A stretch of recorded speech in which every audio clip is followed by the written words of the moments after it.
Good day mga moms and sirs! My name is Rizame Rojo Bello and welcome to my YouTube channel, Rich Garden. For today's video, magriripat na naman tayo ng succulent.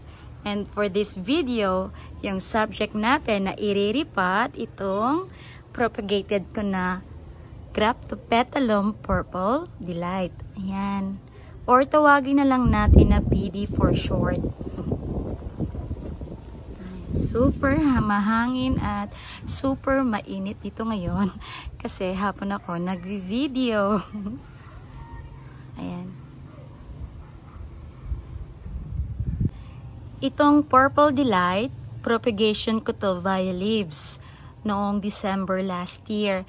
Pangalawang propagation ko na to. Yung first propagation ko, ibinenta ko sa mga buyers ko. Then, mostly yung bumibili ng mga buyers taga Bacolod area. Ayan. Itong pangalawang propagation ko medyo na-stagnant lang sa paglaki. Kasi, inilagay ko to sa ilalim ng layer ng greenhouse. Wait, ipapakita ko sa inyo kung saan ko inilagay itong mga propagation ko na Purple Delight. Medyo mainit. Hindi lang medyo pala. Super masakit yung init sa balat. Ayan. Dito ko nilagay yung propagation ko na Purple Delight. Minsan lang nadidiligan at hindi masyado mainit dyan. Tapos, konti lang yung hangin na sasagap nila.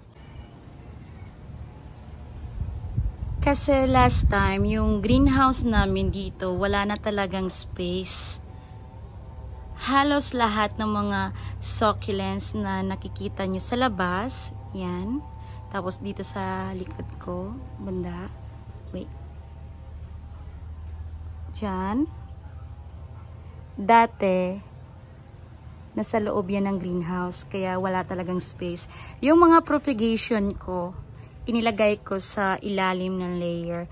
Like yung mga propagation ko na aronpi, mga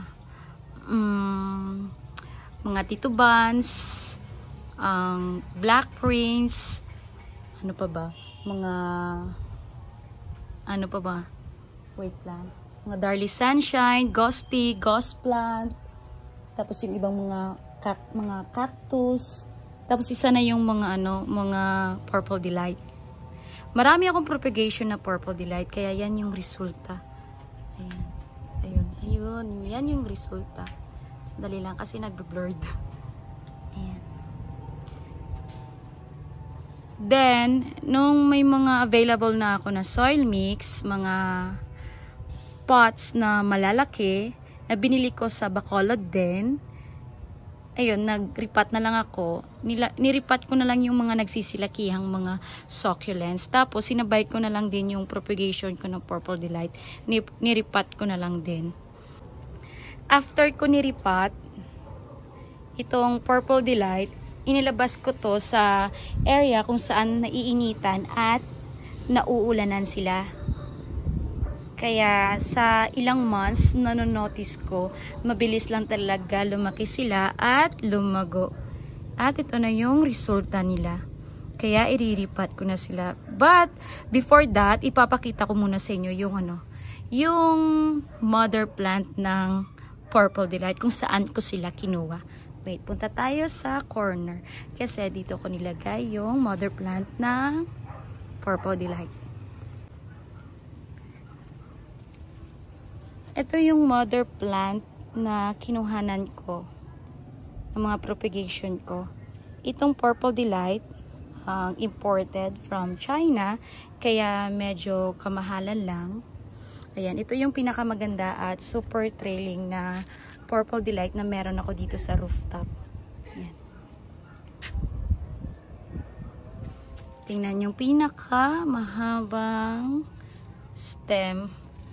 Nasa sayad na yan sa floor. Kaya nilagyan namin ng sako or pinatong namin sa sako para hindi sumayad yung pinakamahabang stem niya sa floor.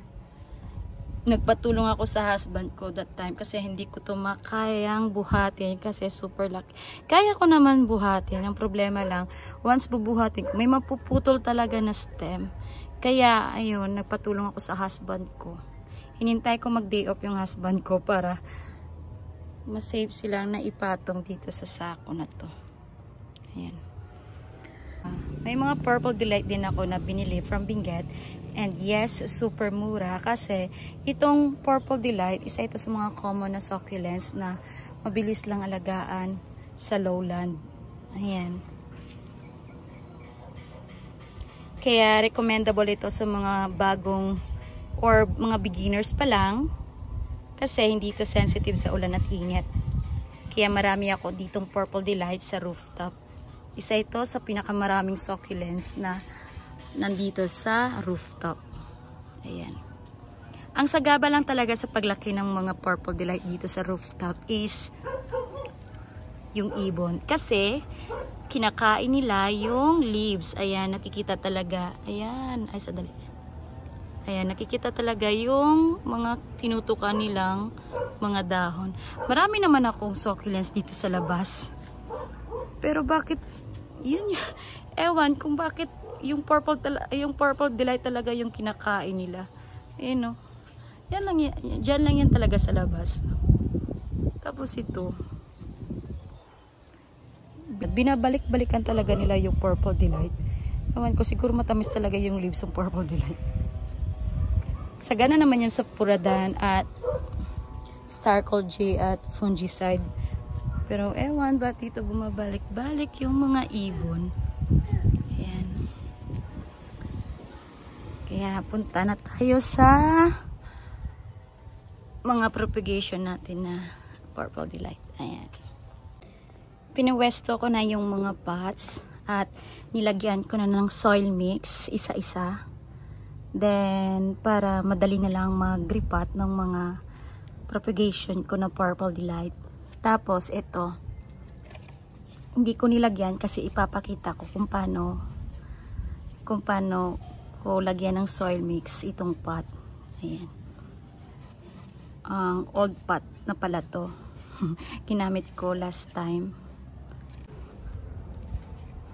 Punta tayo dito.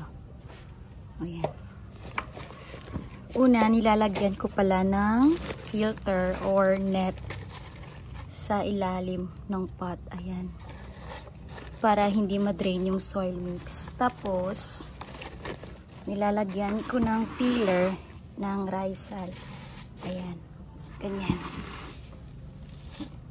Sumuot na lang pala ako ng gloves para safe. Ayan. Malaki yung tinitake up ng space ng Rysal. Pero okay lang yan kasi gumagaan yung mga pot dahil sa kanila. Tapos, after nyan, nilalagyan ko ng soil mix ko dito. Ayan.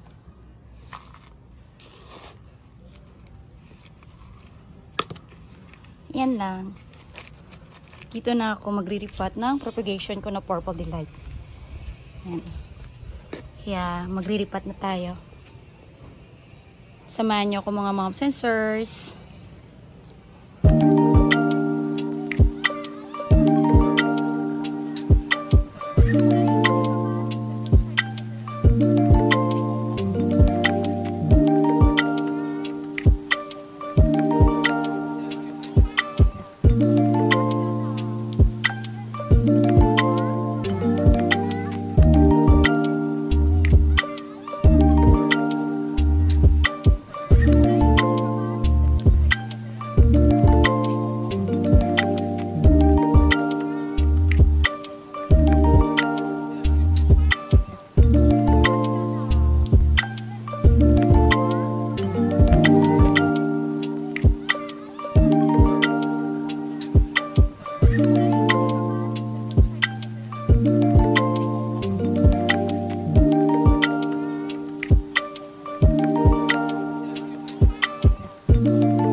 sensors. Ito na yung kinalabasan ng repotting ko sa mga propagation ko na purple delight. Medyo natagalan lang kasi napakadami kasi. Punta tayo sa loob ng greenhouse. May papakita din ako sa inyo yung nirepot ko kahapon. Eto. Yan yung niripat ko kahapon, 4 na pots. Kasi nagsisilakihan na din kasi sa mga old pots nila, kaya niripat ko na lang. Yan na. Kalimutan ko yung IDs nila. Pero mga champagne yan, purple champagne at pink champagne. Ito parang ano ba yung hybrid ng Monroe, parang ganyan. Ayan. Thank you so much. Thank you so much mga mom sensors. Bye bye.